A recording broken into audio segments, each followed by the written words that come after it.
Rapaz, rolou nesse final de semana a premiação da Império do Wrestling para trazer ali as votações dos melhores acontecimentos de 2024, melhores lutadores e tudo mais.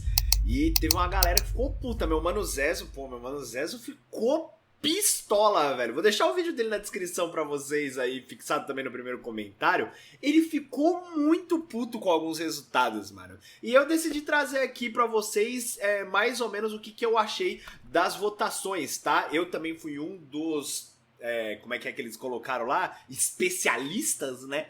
A trazer aí a nossa votação para vossas senhorias. E aí eles colocaram ali junto com mais uma baita galera. E, bom, vamos começar falando logo de cara, né, senhoras e senhores? Já tô aqui no Instagram e a empresa que ganhou de melhor empresa, logicamente foi a WWE. Pra mim tinha que ser a BWF, mas foda-se também. Mas vamos lá, melhor empresa do ano...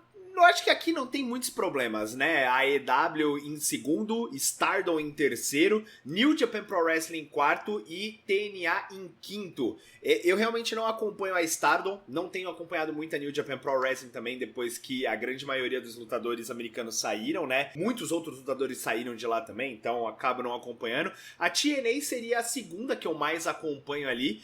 Talvez, não sei se eu colocaria ela em quinto ou em quarto, não sei se inverteria com a New Japan, mas deve ter tido muita coisa boa na New Japan Pro Wrestling esse ano, eu acabei não vendo também, né? Mas eu acho que a WWE, em primeiro lugar, não foi um segredo pra ninguém, até por tudo que eles trouxeram. Foi o primeiro ano, de fato, do Triple H assumindo o comando, né? E pra mim, tá ok ali, claro, teve alguns deslizes, mas a gente vai conseguindo consertar. A AEW teve muitos problemas, né? Foi uma das coisas que eu falei, inclusive na live sábado do Saturday Night's Main Event. Acho que pra mim o grande problema da AEW como empresa, e ao longo aqui do vídeo eu vou estar falando a respeito sobre isso também, é a questão ainda de não entender que só ficar fazendo lutas e lutas e lutas não é o suficiente para trazer o público. Se fosse, as outras empresas indies, como a GCW ou a PWG, não estariam em problemas financeiros, por exemplo, tá ligado? Então, não é só o suficiente ter bons nomes e fazer boas lutas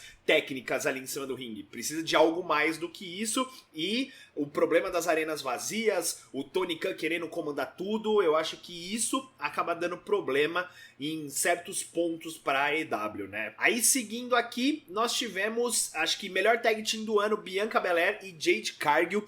Eu vou ser sincero pra vocês que ao longo das votações aqui, talvez eu vá lembrando, mas como já faz um tempo que teve essa votação e eu não lembro exatamente em quem eu votei, eu vou tentar ir refrescando a memória, mas eu tenho quase certeza de que eu votei nos Young Bucks nessa votação aqui, levando em consideração toda a questão deles meio que terem batido no Tony Khan, terem criado mais ou menos aquela storyline, que no fim das contas, né, aquela storyline da The Elite lá, mano, não se desenvolveu da maneira como eu achei que ia se desenvolver, foi quase jogada pra escanteio, o que pra mim representa mais um dos grandes problemas da AEW, não dar continuidade direta a storylines que tem muito potencial, simplesmente eles começam, o negócio sobe, depois eles jogam de lado e já era, tá ligado?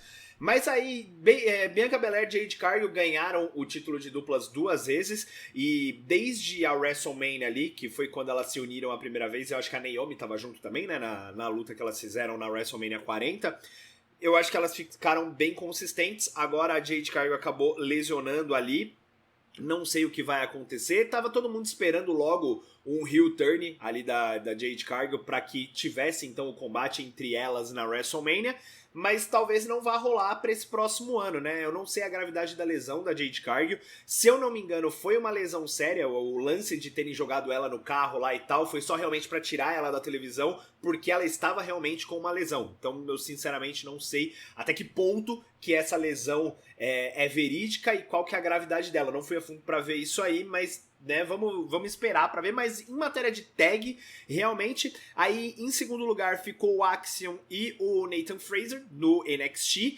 que são campeões de duplas atualmente. Se eu não me engano, eles também são campeões de duplas 2 vezes, né? Acho que, se eu não me engano, eles perderam o título de duplas em algum momento, não vou me recordar agora, mas se eu não me engano, eles ganharam ali de novo e estão como campeões ainda. Os Young Bucks, se não me falha a memória, foi em quem eu votei. Ficaram em terceiro, eles também ganharam o título de duplas da AEW, se eu não me engano, são 2 ou 3 vezes campeões de duplas. Motor City Machine Guns, né, que chegaram na WWE muito forte, já ganharam o título de duplas também, mas perderam também. Mas para quem acompanha a TNA há muitos anos, Motor City Machine Guns foi uma das grandes tags, né? Eu lembro de uma luta do Lockdown de 2010 que a Motor City Machine Guns fez, que foi realmente muito legal. Eles estavam mais ou menos naquele barco ali que tinha Hernandez, Matt Morgan, LAX ainda, aquela primeira formação com o Homicide. Então, assim, eu acho que pra quem acompanha a Motor City Machine Guns, viu o desenvolvimento deles individualmente, Alex Shelley, Chris Sabin, ambos ganhando títulos na TNA, então pra mim também, se tivessem posições acima, não teria um problema. E por último, os Lucha Brothers, que eu particularmente sou muito fã, mas por conta da lesão do Phoenix, eles não fizeram grandes coisas esse ano, né? Assim, foi pouco tempo que eles ficaram ali nesse ano, e logo mais eles devem vir pra WWE também, né? Seguindo, nós temos aqui Stable, que foi aonde começou o Rage do Zezo, né, mano? Pô, o cara ficou putaço, mano. E aí aqui, eu vou ser bem honesto com vocês que eu não lembro em quem eu votei. Eu acho que eu votei na Judgment Day, eu não tenho certeza. Eu acho que eu não votei na Bloodline, eu não lembro, velho, se eu votei na Bloodline. Porque a Bloodline realmente, assim, não fazia sentido votar na Bloodline, porque a Bloodline original voltou agora, né?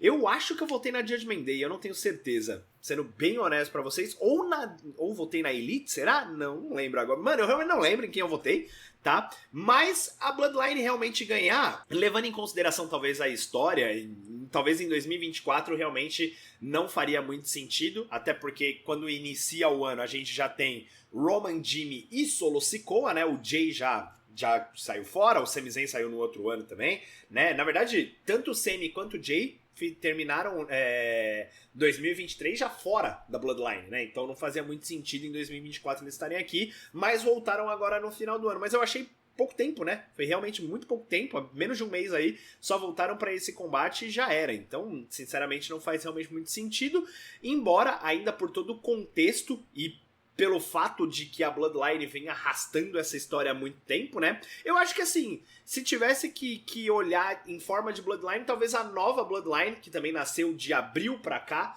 também faria muito sentido, mas é que ela também foi construída, né, aos poucos, né? Primeiro foi só o Solo com o Tama Tonga, depois chegou o Tangaloa e depois chegou o Jacob Fatu, né? Não foi algo criado já logo no início, né? Não que a Bloodline tenha sido assim também, mas aqui, se não me falha a memória, eu tenho quase certeza que eu votei na Judgment Day, velho.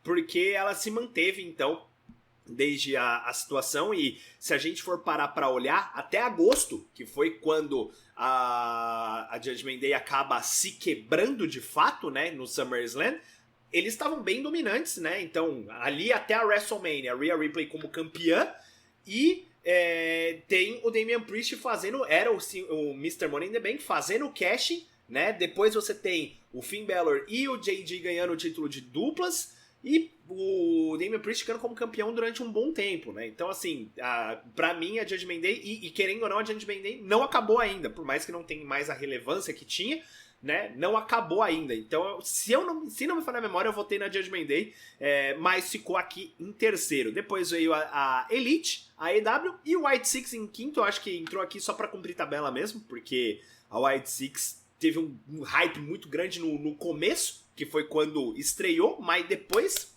né, ninguém liga mais, essa aqui é a realidade. Pra mim a WWE perdeu muito time da White Six, mas esse tipo de stable foi o que eu falei quando eles estrearam. Via de regra, não é um negócio que assim, sem a presença, sem a figura impactante do Bray Wyatt, não era algo que iria se manter a longo prazo, né? E a gente já viu que não é a mesma coisa sem o Bray Wyatt, infelizmente. A homenagem foi muito boa, mas o Bo Dallas não consegue segurar a bronca igual o Bray Wyatt fazia. O Bray Wyatt era único, realmente, né? O cara era incrível no que ele fazia. Aí aqui, se eu não me engano, foram as premiações a partir do domingo, né? Então, melhor rivalidade do ano, CM Punk versus Drew McIntyre, eu votei nessa aqui.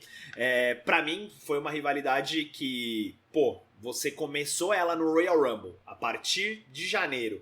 pra finalizar ela, basicamente entre, acho que foi até outubro, né, que foi o Bad Blood, a gente ainda tá colhendo resquícios dessa rivalidade, com o Drew McIntyre atacando o Sami Zayn, atacando o Jey Uso, o Jimmy, por terem se juntado com o Punk, o Seth Rollins mesmo envolvidos aqui. Então, pra mim, em longo prazo, claro que teve também a questão de lesões do Punk, talvez se não fosse pela lesão do Punk e por parte da lesão do Drew McIntyre também, ele teve o estiramento do cotovelo direito ou esquerdo, não lembro agora, mas ele teve o estiramento lá, então assim, por conta de lesões também acabou esticando um pouco mais a rivalidade. Foram 3 combates e diversos segmentos deles, então pra mim acaba sendo a rivalidade do ano mesmo, tá? Em seguida nós temos Cody e Roman. É que eu acho que aqui, apesar de Cody e Roman, eu tenho a mesma opinião do Zezo no quesito de que o The Rock aumentou muito essa rivalidade, né?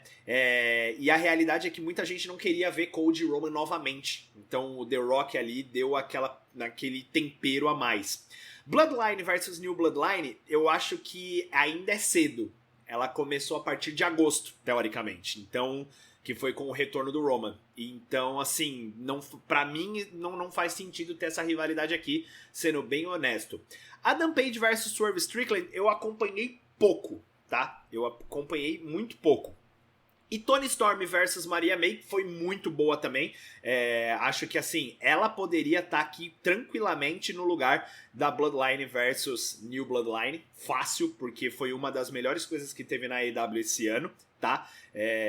Eu acho que a grande rivalidade da AEW, a grande storyline da AEW, que não foram muitas storylines contundentes esse ano, pra mim, Toni Storm e Maria May foi a principal, né? Sem sombra de dúvidas.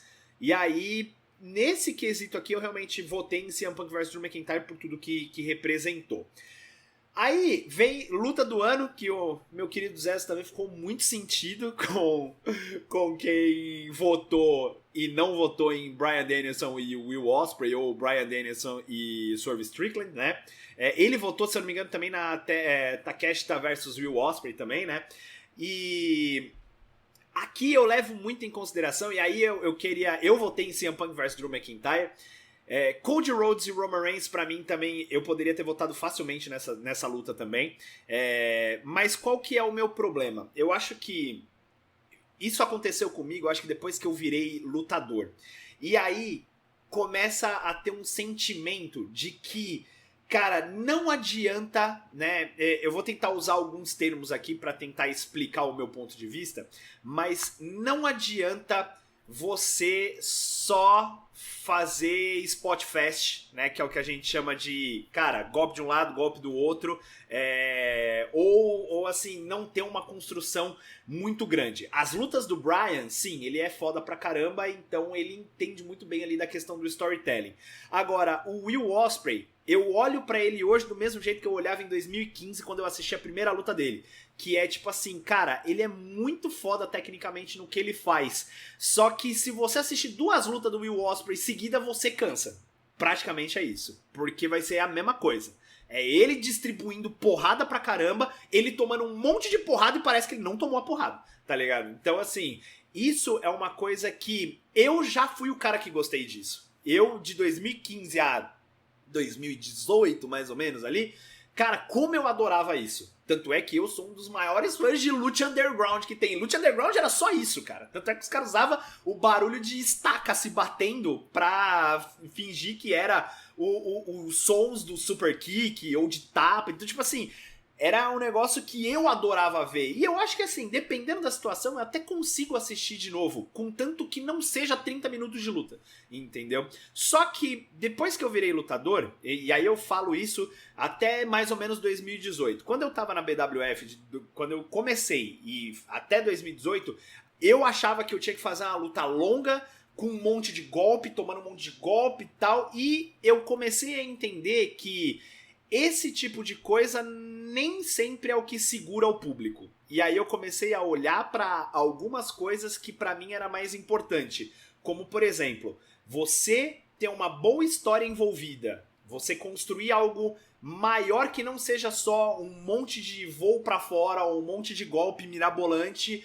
vai conseguir prender a atenção do público por muito mais tempo do que só ficar distribuindo pancada em cima do ringue. Então, por conta disso, é que hoje eu não consigo mais assistir algumas lutas e falar assim, cara, pra mim é a melhor luta do ano. Às vezes você pode assistir uma ou outra em tempos muito espaçados e você vai gostar. Mas, cara, tanto é que de 2015 a 2018, mais ou menos, como eu adorava assistir Pro Wrestling Guerrilla, né? Principalmente lutas que envolviam Ricochet, lutas que envolviam o próprio Will Ospreay, Adam Cole, e por aí vai. O Keith Lee, cara, como eu adorava assistir as lutas do Keith Lee, que ele tomava... Tanto é que tem a luta do Keith Lee com o Donovan Dijak, né, dos Monstars, lá na PWG, em um dos bolas, eu acho que foi no bola 2017, se não me engano, né, no Battle of Los Angeles 2017, que é isso, cara, é tipo assim, é pancada de um lado, pancada do outro, é golpe de um lado, golpe do outro,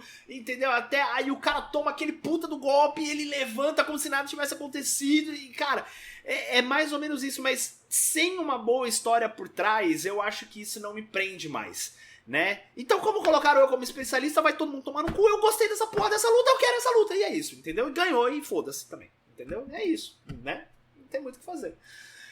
Aí, o melhor evento, WrestleMania 40. Foda pra caralho também, né? Convenhamos. 2 noites. Show da hora. Teve luta ruim? Teve. Claro que teve. Teve luta só pra agradar a galera ali da Filadélfia? Claro que teve. Mas teve muita coisa legal também, né? Teve The Rock lutando depois de quanto tempo, sei lá quanto tempo fazia que o The Rock lutava, desde 2013, né? Se não me falha a memória. Então, pô, da hora pra caramba. Aí, seguido, nós tivemos o AEW All-In em Londres.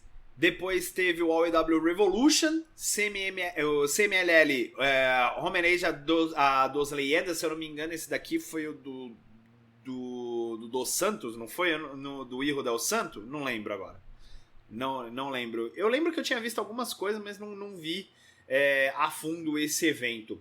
E o WWE Backlash, eu acho que esse aqui foi justamente por conta da Crown, né? Foi realmente bem, bem legal.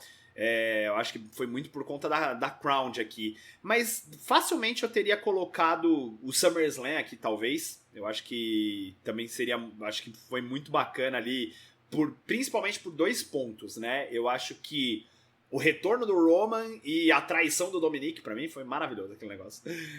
Aliás, outra rivalidade que poderia ter entrado como rivalidade do ano, né? Da Liv Morgan com a Rhea Ripley, embora ela começou a partir de abril, né? Que foi quando a Liv Morgan retornou. Mas durante muito tempo era a melhor coisa do Raw, né? A gente vê se em algum momento a Rhea Ripley ia voltar, ia querer bater na Liv Morgan. E quando ela voltou, ela foi atrás do Dominic. Puta, mano... Era galhofa pra caramba, mas eu adorava ver aquele bagulho. E eu votei na WrestleMania 40, que pra mim foi o melhor evento, né? Teve lá Roman versus Cody Rhodes, né? Inclusive, eu acho que a próxima aqui é de melhor luta, não é? Aqui falando do Rodri. Não, primeiro teve Futura Estrela do Ano, Zilla Fatu. Eu não votei nele, eu acho. Eu não lembro em quem que eu votei, deixa eu ver. Kyle Fletcher, Devon Evans, Golden Boy Santos... Puta, será que eu votei nele, mano? Não lembro agora. Agora eu tô realmente na dúvida se eu tinha votado nele ou se eu votei no Devon Evans. Não, eu acho que eu votei. Eu acho que eu votei nele. Né? O Zilla Fatu, que assim, ao mesmo tempo que ele pode ser uma puta de uma estrela, ele pode não ser nada. Essa aqui é a realidade, tá ligado?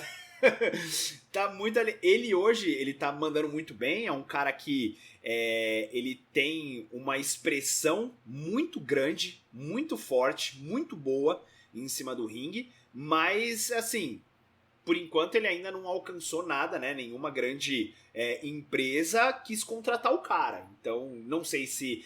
eu lembro que existiam rumores de que ele já tinha sido contratado pela WWE e que ele iria pro Performance Center. Depois sumiu, não víamos mais notícias. Depois desmentiram esse rumor, falando que na verdade ele não tinha sido contratado. Então, assim, bem honesto pra vocês, eu acredito que, como eu falei, ele tem tudo pra ser uma baita estrela, mas se ele não vingar logo, né, indo pra alguma grande estrela, sei lá, pode ser que dê ruim pro cara. Entendeu? Vamos ver. O Jacob Fatu demorou bastante tempo até pra ir pra WWE, né? Depois de quantos anos aí. E digo mais, às vezes, se não tivesse toda essa storyline da Bloodline, talvez o Jacob Fatu nem fosse. Tama Tonga talvez nem fosse. O Tangaloa também. Então, assim, sendo bem honesto, pode ser que se essa storyline da Bloodline percorrer por muito mais tempo, o Zilla Fatu possa realmente aparecer, né? Pra isso, o Solo Sikoa tem que ganhar a luta final. Esse é o ponto, né? Não tem... Já foi, né? Eu acho que das melhores lutas eu falei da do CM Punk, então vou voltar aqui só pra falar. Também teve na WrestleMania 40, né? Uma das lutas que eu colocaria como luta do ano, mas não dava, né? Por conta que você dava pra votar em uma só, se não me falha a memória. Acho que só melhor lutadora e melhor lutador que dava pra votar em mais de um. Embora eu só tenha votado em um também. Mas na WrestleMania 40 eu também colocaria Roman versus Cody, porque, cara, o que... Pra mim, Pro Wrestling é aquilo, tá ligado? Aquilo é Pro Wrestling, entendeu? Porque eu entendi que, cara, você precisa ter muito mais do que só a parte técnica em cima do ringue, né? Eu acho que o Pro Wrestling, ele como um todo, ele precisa ter muito mais do que isso. Ele tem toda a parte de bastidores, de público, de história, de storytelling envolvida. Então, assim, pra mim foi muito mais do que isso, né? Vou usar o exemplo que o Zez usou, que foi... foi só uma luta de fanservice, porque apareceu todo mundo, basicamente, né? Foi só uma luta de fanservice igual o Homem-Aranha 3. O Homem-Aranha 3 é fanservice puro, né? Porque veio todos os o Homem-Aranha lá, que era o que o público realmente queria, que nos quadrinhos isso já aconteceu diversas vezes com o Aranha-Verso, mas nunca que ganharia de melhor filme de Interestelar e os caralho a 4 lá, né? Mas deixa eu te contar, Zé, o Senhor dos Anéis ganhou 11 Oscars. O Retorno do Rei ganhou 11 Oscars. E se você perguntar pros fãs de Senhor dos Anéis, eles falam que é o que eles gostariam de ver. Então, assim, às vezes, um fanservice bem feito funciona, né? Então, né? Star Wars, o episódio 4, que foi o primeiro que saiu, se não me falha a memória, concorreu a diversos Oscars, né? Não lembro se chegou a ganhar. O Senhor dos Anéis eu sei que ganhou 11, né? Incluindo de melhor filme. Em 2003. 2003, eu acho. Ou 4, não lembro. 2003 ou 2004, alguma coisa assim. Né? Então, assim, talvez o fanservice possa funcionar. E pra mim, luta livre, pro wrestling é aquilo, tá ligado? Aí agora a gente entra, então, nas grandes... acho que no maior rage do Zezo, que foi a Rhea Ripley, né? Sendo lutadora do ano.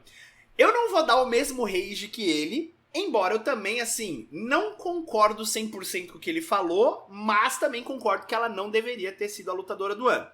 Mas vamos lá. Mas o meu argumento é diferente do dele, porque o argumento dele foi...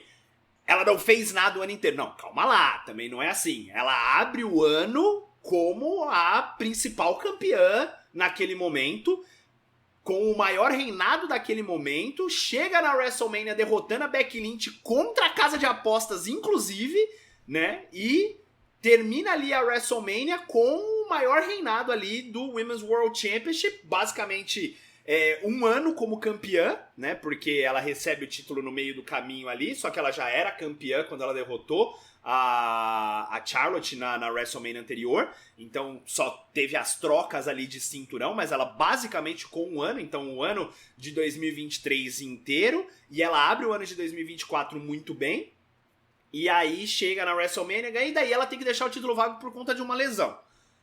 Aí ela volta em agosto, tem toda a storyline com a Liv Morgan, ela perde no SummerSlam, mas depois ela tem a luta de tag mista lá junto com o Damian Priest, chega no Survivor Series, tem a luta ali do War Games e vai provavelmente lutar pelo título. Não sei se vai ser no Raw da Netflix, é bem provável que aconteça alguma coisa no Raw da Netflix, ou eles deixem pro Royal Rumble mesmo, Rhea Ripley versus Liv Morgan pelo título de novo. Então assim, ó, eu não acho que ela fez o suficiente pra ser lutadora do ano, mas falar que ela também não fez nada aí também é piada, né? Pelo amor de Deus, ela tava assistindo de olho vendado, caralho.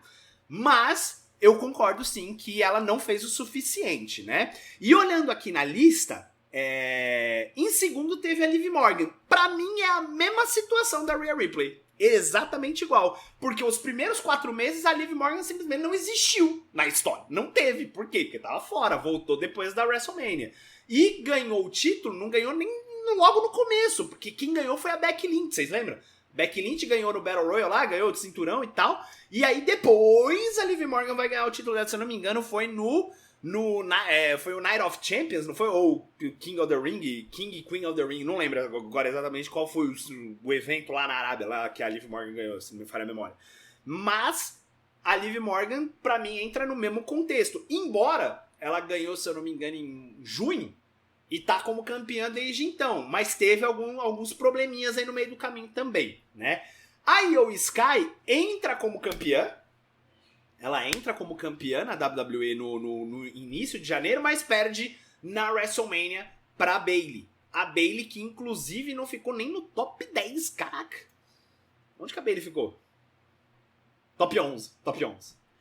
Mas ganhou o Royal Rumble, né? Ganhou o Royal Rumble. Pô, poderiam ter subido umas posições pra Bayley aqui, velho. Pra mim, aí agora vou falar em quem eu votei, realmente eu lembro em quem eu votei nessa daqui, foi a Toni Storm. Por quê? Porque a Toni Storm fez um ano muito bom, não só em matéria de lutas, né, mas também em quesito de personagem. Ela se reinventou com Timeless Toni Storm, né, a Toni Storm, que inclusive ela voltou agora com o personagem antigo dela, né, meio roqueira, né, skatista, caramba, lá e tal, mas o personagem dela, nessa pegada de filme dos anos 80 e tal, assim, né, eu acho que assim, ela se reinventou completamente e pra mim ela fez uma das, se não a maior rivalidade da AEW em 2024, que foi contra a Maria May. Então assim, pra mim ela foi a melhor lutadora do ano, tá?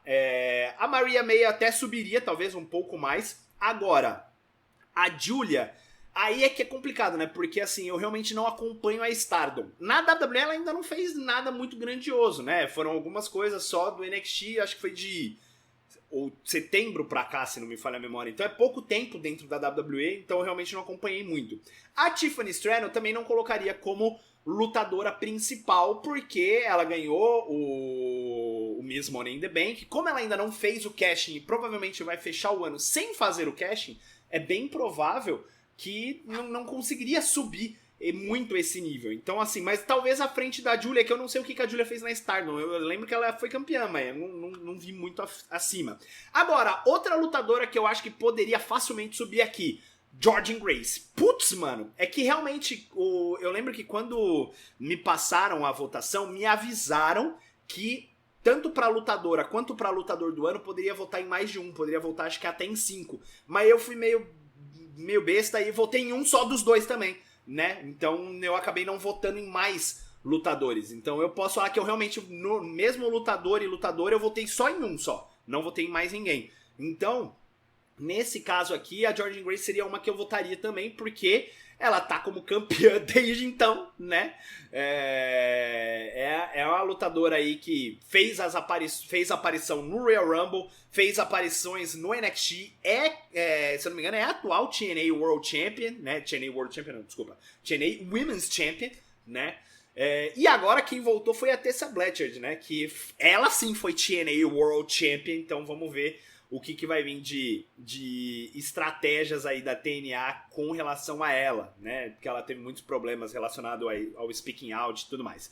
Mas, sinceramente, pra mim, lutadora do ano teria que ter sido a Toni Storm e não a Rhea Ripley. Não concordo com a Rhea Ripley como lutadora do ano, mas também não acho que ela não fez absolutamente nada, tá ligado? Mas beleza. E, por último, então, lutador do ano, Cody Rhodes. Aqui, mano, eu não lembro se eu votei nele, ou se eu votei no Bryan, ou se eu votei no Roman. Eu realmente não lembro. Eu realmente não lembro em que eu votei, velho. Dá um desconto pro velhinho aqui, pelo amor de Deus, né? Tiozinho aqui já, né? Eu fiz a votação no horário do meu almoço, realmente não lembro em quem que eu votei. Mas certeza que foi um desses três. E aí agora eu queria entrar num tópico que, pra mim, é o que eu volto a falar, né? Existia uma espécie de votação, eu não sei se ela ainda tá ativa, mas que era o melhor wrestler técnico do ano. E quando eles falavam de wrestler técnico, eles não falavam só, não era exatamente ali, apesar de ser Technician Wrestling of the Year e tal, Top Wrestling Technique of the Year e tal, só que não era exatamente o estilo de combate. Quando eles falavam de técnica, eles estavam falando apenas em cima do ringue, que não tivesse mais nada relacionado ao estereótipo de lutador de luta livre. Então o que ele está falando? Só dos movimentos em cima do ringue. Aí eu lembro que durante anos o Chris Benoit ganhou, o Kurt Angle ganhou alguns anos seguidos também, o Bryan Danielson também, inclusive na época que ele estava na Ring of Honor, o AJ Styles ganhou, então vocês podem ver que não é só relacionado ao tipo de luta do wrestling. Então assim, era realmente, se o cara era high flyer, se era technical, se era submission, se era powerhouse, se era striker, englobava tudo, mas só falava o que era em cima do ringue. Eram os movimentos que o cara fazia em cima do ringue. Então eu acho que assim, pra mim, deveria ter tido duas votações diferentes. Uma pra wrestler técnico do ano, e aí sim você vai olhar só pro que o cara apresentou em cima do ringue como luta, e uma pra lutador do ano. Por quê? Porque eu acho que quando você fala de lutador do ano, quando você fala de luta livre, não é só o que o cara faz em cima do ringue. Por isso que existia essa outra votação. Então, que nem o Zé ficou putaço lá porque não foi o Ospreay ou o Danielson que ganhou. O Bryan, sim, é um cara que entrega grandes histórias. É só a gente olhar pra tudo que ele fez na WWE. O cara que entrega grandes histórias. E nessa de 2024, dele colocar a carreira, tá acabando e tal. Teve a traição por parte da Blackpool Combat Club. Mas assim, o Ospreay entra naquela situação, né? Pra mim, o Ospreay não é um cara que consegue construir uma grande história. Não é um cara que consegue construir uma grande rivalidade. Agora, você quer ver um cara que faz algo muito parecido com o que ele faz e é um cara que consegue construir uma grande história, uma grande rivalidade? Kenny Omega. Que, infelizmente, em 2024, né, não tivemos o cara aqui. Outro cara que sabia construir uma grande história, uma grande rivalidade, além de apresentar um puta combate, AJ Styles, né? E aí a gente pode falar também, então, de nomes como Kurt Angle, né, que ganhou já parte dessa lista. Então eu acho que por isso que o Cody Rhodes acabou ganhando, porque os combates do Cody, eu não acho que são combates ruins. Eu acho que o que ele apresenta em cima do ringue não é ruim. Muito pelo contrário, é bem bacana de assistir e tal. Só que eu acho que toda a storyline que foi envolvida... Cara, a WWE achou o John Cena que ela tanto queria no Roman Reigns, e não conseguiu com o Roman, mas ela achou o John Cena que ela tanto queria, de maneira 100% natural. 100% natural. Claro, teve muita ajuda da música e do personagem American Nightmare. American lá nos Estados Unidos é um bagulho realmente assim que... Nossa senhora, como os caras gostam desse patriotismo. Mas...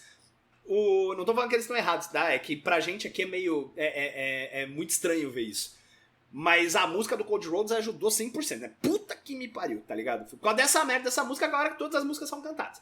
Mas, ainda assim, o Cody Rhodes ter construído tudo isso de uma maneira natural, né?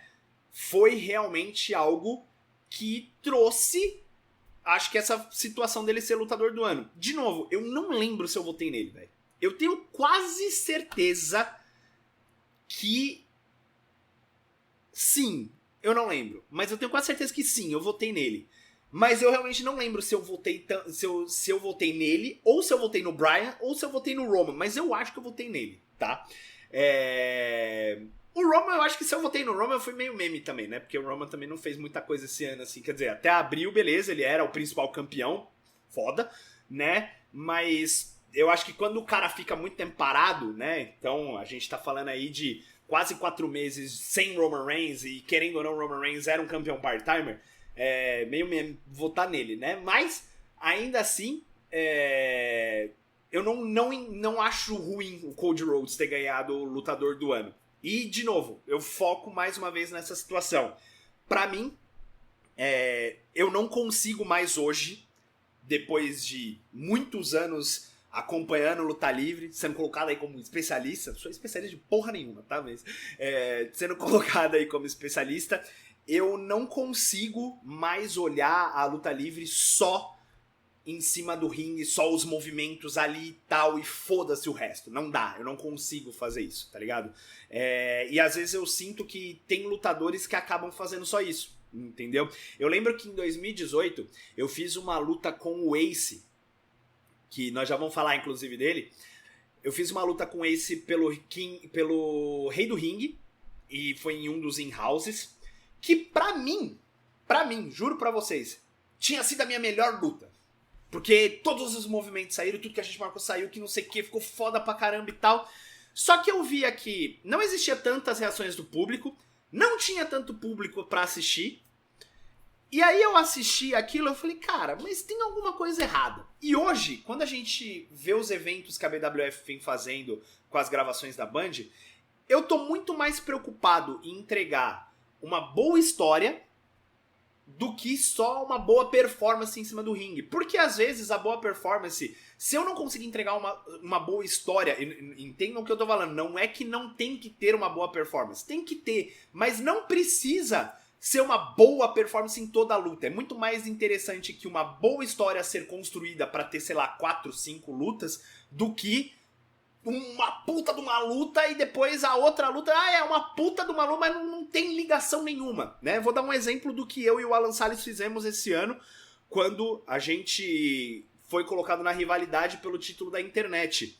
A gente foi construindo os pedaços para que as coisas acontecessem de uma maneira em que uma história fosse envolvida. E assim, o que fosse acontecer dentro do ringue, beleza, a gente iria tentar fazer isso de uma maneira em que agradasse o público e agradasse a nós mesmos. Mas eu não precisaria fazer loucuras em cima do ringue ou o tanto de spot fest, até porque, convenhamos, né, a gente não ganha milhões nisso, então não dá pra ficar se arriscando pra cacete desse jeito. Mas, ainda assim, a gente fez os esquemas onde primeiro eu ataco ele na luta dele com o Rurik, depois quando eu e o Rurik estamos lutando pelo título de duplas ele ataca a gente, depois a gente tem uma luta em que é uma luta sem desclassificação com as peças de computador, e depois tem a luta final que é valendo o canal, então assim, a gente foi construindo, né, e as promos no meio do caminho, então eu acho que isso hoje é muito mais importante do que só o que é mostrado em cima do ringue, tá? Não tô, de novo, se você gosta de ver os Spot Fest, eu já fui uma pessoa que gostava pra caramba. Eu não perdia um episódio de Luta Underground, eu assistia os bolas da PWG, né? Tem as lutas da GCW, tem os Deathmatch muito... Tem gente que gosta pra caramba de Deathmatch, assiste CZW até hoje, eu não consigo ver esse tipo de coisa. Mas tem gente que gosta, entendeu? Eu, por exemplo... Apesar de eu não conseguir assistir muito a CZW, eu assisti Pentagon e Vampiro no Última Luta 1 e foi do caralho, tá ligado? Só que hoje em dia já não sei se me agradaria do mesmo jeito. Talvez uma luta, sim. Agora, 15 lutas iguais, não, entendeu? E às vezes eu sinto essa situação com alguns lutadores, né? A gente vai olhar aqui, né, com a questão do Ospreay, do Strickland. Com relação ao Gunther, eu acho que ele fez um bom ano, né? Ele entra o ano como campeão intercontinental, vai perder lá pro Sami Zayn na WrestleMania, é o maior reinado da história do título intercontinental. Depois ele se torna King of the Ring e depois ele se torna World Heavyweight Champion. Ele fez grandes combates, teve rivalidades ok. Também não seria ruim o Gunther como lutador do ano, do mesmo jeito que não seria ruim com o Bryan, como eu falei, ele fez uma boa storyline, entrega combates bons pra caramba, tem a storyline dele com a carreira dele e tal, teve as rivalidades legais também. Eu queria muito ter visto uma rivalidade mais forte entre Bryan e Samoa Joe, queria muito ver, sabe, porque remeteria lá da época da Ring of Honor, e assim, queria muito ver, mas infelizmente não foi o caso de acontecer. Depois a gente ainda teve Drew McIntyre em 7º, Nick Nemeth, né, o Dolph Ziggler em 8º, o Damian Priest em 9º, o Jey Uso em 10º, depois nós tivemos o Punk em 11º, Jacob Fatu, aqui você poderia ter colocado MLW também, tá? Zack Sabre Jr., então, eu já não assisti muita coisa do Zack Sabre Jr., eu sei que ele era campeão lá na New Japan Pro Wrestling, mas eu não assisti muita coisa dele. John Henry, na TNA, Solo Sikoa na WWE em 15º, John Moxley como 16º, Kevin Owens como 17º, Braun Breaker como 18º, Josh Alexander também fez rivalidades muito legais ali, o heel turn do Josh Alexander também foi bem legal naquele Six Pack Challenger, e 20º o Sami Zayn. Tem mais? Tem mais. MJF, 21º, Místico, 22º, Konosuke Takeshita, 23º, Gabe Kidd. Esse maluco aqui não é do NXT? Que ele era da WWE, foi treinar lá no Japão, ou eu tô confundindo? Tô confundindo, não tô? Não sei, não lembro agora. E Rodel Vikingo, esse mano é maravilhoso, mas ele sofreu uma lesão complicadíssima, né? Complicadíssima, né? Mas, ao mesmo tempo, né, que é o que a gente fala, né? Eu acho que, tirando na AAA, que ele deve ter, sim, rivalidades boas lá na AAA, mas eu não acompanho, até porque não tem por onde assistir. Mas aqui nos Estados Unidos, realmente era só luta, né? E eu acho que, assim, luta e Spotfest funciona quando o cara vem do México, vai fazer uma luta aqui e vai embora. Funciona, tá ligado? Não precisa ter uma puta de uma história de ser desenvolvida, porque o cara vai embora, né? Agora, quando o cara já é daqui, aí fica complicado, né? No caso de lá, né? Mas tudo bem. Okada, 26º. O Edge, nosso querido Edge. Pô, mas o Edge lutou esse ano, velho? Quando que ele se lesionou? Foi no começo do ano, não foi que ele se lesionou? Ele se lesionou rápido até, né? Ele fez a estreia dele, ganhou o título lá da TNT. Eu queria ter visto muito mais da rivalidade dele com o Christian. E depois ele acabou se lesionando na rivalidade com o Malakai Black, né? Finn Balor, 28º. Darby Allin, 29º. E Chad Gable, em 30º. Chad Gable também fez boas rivalidades e lutou muito bem esse ano, né? Mas então é isso, mano. Pelo menos, eu acho que assim, eu consegui explicar o meu ponto com relação a o lutador do ano. Pra mim, ele tem que ser completo, não tem que ser só o que ele entrega em cima do ringue. Eu acho que tem que ser a história, tem que ser a preocupação do público envolvido, sabe? Isso foi um dos pontos que eu, pra finalizar a questão da BWF, que eu comecei a me preocupar muito mais com como que eu trago o público e faço o público ficar, do que só entregar uma performance muito grande em cima do ringue, que pode ser que isso não seja o suficiente. Porque se fosse o suficiente, mano, a AEW não teria problemas com arenas vazias. E eu acho que esse é o lance que a AEW ainda não pescou, tá ligado? Se você não entregar uma história da hora, se você não prender o público, eles não vão ficar, porque só a luta em cima do ringue não vai ser o suficiente. Porque só a luta em cima do ringue tem um monte de empresa que faz, tá ligado? Então eu acho que esse é o lance. E aí, por último, nós tivemos o... Cadê aqui? Deixa eu pegar. Cadê? Aqui, ó.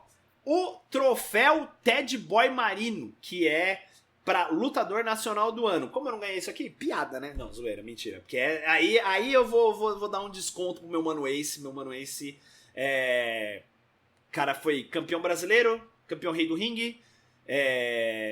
Eu acho que aqui, eu vou ser bem honesto pra vocês, que caberia outros dois nomes também. Que é o Vitor Boer, que tava na mesma situação do Ace, né?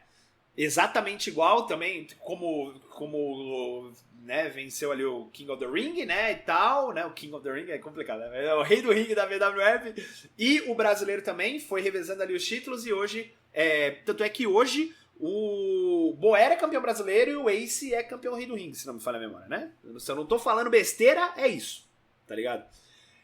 E também, obviamente, meu mano Toco, que é campeão sul-americano desde o começo do ano, continua como campeão sul-americano, olha que coisa, né? Meu mano Toco também tá lá. Outro cara que eu colocaria aqui, eu acho que até pela empreitada, é o Bruno Astro, que hoje tá lá na Austrália, né? Tá lutando por lá, mas se eu não me engano ele chegou a lutar na Argentina e no Chile também, além de ter lutado na EWF no Rio Grande do Sul. Então é outro que também poderia estar no top aqui, sem muitos problemas, né? E realmente aqui como número 2 está o Bruno Astro, aí o Alan Salles em número 3, aí minha pica pra vocês, né? Pelo amor de Deus. O Vitor Boer em sexto. Aí é a minha vez de dar rage, né, mano? Ai, viu? Aí é piada. Não, aí realmente assim, né? Aí, né? Ok. Sherman Phil eu realmente não acompanho. Ryan Patrão também não acompanho. Vitor Boer, valeu, né? Devia estar entre segundo e terceiro, Toco entre segundo e terceiro também ali, facilmente, né? Eu em oitavo, pô, os caras aí, aqui foi generoso até, obrigado, viu? O Bacan em nono da IWF, o Nero da FIU em décimo, o que mais que teve aqui? O Christopher da BWF, o Death Rider também, BWF, campeão sobrevivente atual. Arthur Donard da EWF, a Safira da FIU, não, Safira, da FIU, isso. Big Snow da EWF, Skinner, grande Skinner também, o Skinner também dava pra ficar um pouquinho mais acima aí, hein? Porra. Tá vendo? Aí eu não entendo, mano. Os caras falam do Spot Fest, tá vendo? Skinner faz uns bagulho gigantesco, mano. Por que ele não tá lá em cima? John Hammer, AWF. Mahu tá numa história da hora que é John Blake, hein, mano? Tô curtindo ver. Liu... Me perdoe se eu estiver falando errado o nome, tá? Liu Burian. Era pra ser Brian. Liu Brian. Tem um U aqui que eu não sei se tá certo. Mas da APW... E a Domina da RJPW. Também não conheço a RJPW. A Domina eu já vi algumas coisas dela. Da RJPW eu nunca vi nada. Ai, viu? Brincadeira. O cara perdeu pra mim, tá ligado? Não fala nada. Mas ele ganhou uma também, né? Mas no final ele perdeu. Piada. Não, a piada não é o Alan Salles tá em terceira. A piada ele tá na frente do Vitor Moreira e do Toco. Aí é piada. Pra caralho, né? Brincadeira, né, mano? Ai. Próximo evento a gente troca uma ideia, viu, Alan? Quiser lutar aí de novo, tamo aí. Então é isso, minha gente. É isso. Essas são as minhas considerações. Caraca, esse vídeo ficou muito maior do que eu imaginava. E eu vou postar eles na íntegra aqui, velho. Eu vou só cortar as partes que eu dei umas tossidas aqui, mas vou postar ele na íntegra pra vocês. Então, põe nos comentários aí o que vocês acharam desse Awards da Império do Wrestling. Eu vou deixar a página deles na descrição, tá? O canal do Zeus também tá aí, o vídeo que ele fez também falando a respeito tá aí na descrição e fixado no primeiro comentário também pra vocês poderem dar uma olhada, ver os rages dele lá também. Tamo junto, muito obrigado a todo mundo que acompanhou o vídeo até aqui, deixa o seu like, põe aí os seus comentários, se inscreve no canal e compartilha o vídeo com seus amigos, beleza? Valeu, rapaziada, um grande abraço a todos vocês, se cuidem, fiquem com Deus, até mais. Fui!